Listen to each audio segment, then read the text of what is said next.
Yo, what's up? Welcome back to another episode of The Source. College football Saturday's going okay. Got off to a rough start, but we're bouncing back strong. Top bets are 4-2 as it stands right now, so I'll keep you posted on that. I got an NFL video for you, though. A little bit of a rematch from last year's battle. Jets versus Bengals. Let's go. Welcome to The Source. The Source.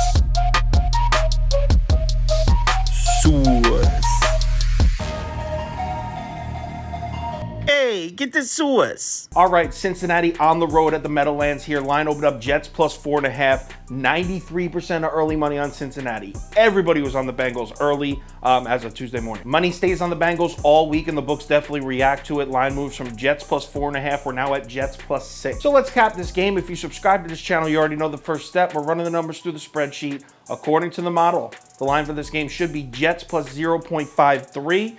So that's a solid 5.5 point lean on the New York Football Jets here. All right, so I want to start out with a completely shocking number, right?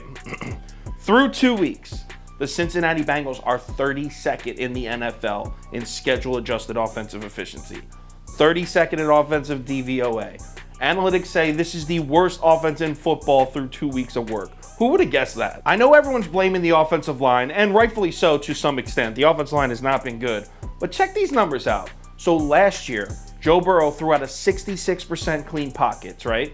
This year, he's throwing out a 69% clean pockets. So that's actually an increase. He's actually throwing out of more clean pockets this year so far than he did last year. Shut up, Siri. The thing is, it's not all on the offensive line. Joe Burrow is not playing the same this year so far. Last year, Joe Burrow was first in the NFL in passer rating out of a clean pocket. First, best in the league. This year, he's just 17. So yeah, the offensive line needs to be better, but Joe Burrow needs to be better also. And it's not just poor throws. Burrow's also hanging on to the football way too long. Look at this number. 38.2% of quarterback pressures on the Bengals result in a sack. 38%.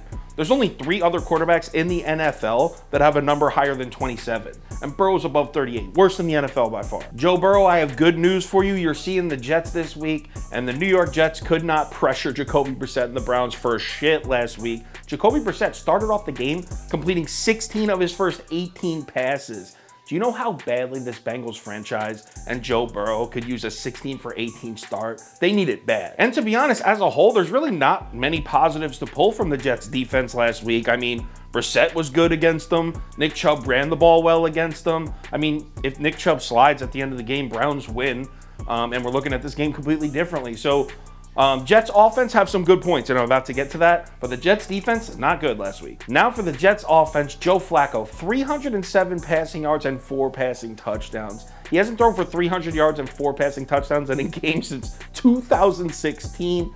If you're betting the Jets here, or you're a Jets fan, you need to be banking on that offense to come out hot again. But hold up, real quick. So I shit on the Bengals offensive line. I shit on Joe Burrow a little bit. Notice I didn't mention the defense, because the Bengals defense is flying under the radar here. It's actually ranked 10th in the NFL in schedule-adjusted defensive efficiency. So this could potentially be a top 10 defense, or else it looks like it is so far. Do you really want to put your money on the Jets having back-to-back explosive offensive games, and then add in the fact that not only is Joe Burrow and the Bengals coming into this game 0-2 and pissed off, but it's also a revenge spot because the Jets beat the Bengals last year as well?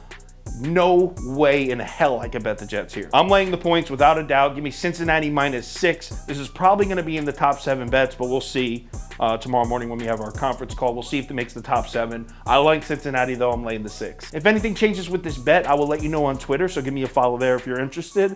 Also, if you want the full Sunday ticket, like I said, bet of the day, underdogs of the day, the top 7 bets, which is what most people want, and 3 parlays of the day. If you're interested in that, make sure you visit KyleKirms.com or download the Sauce Network app. NFL Week 3 Sunday, it's time.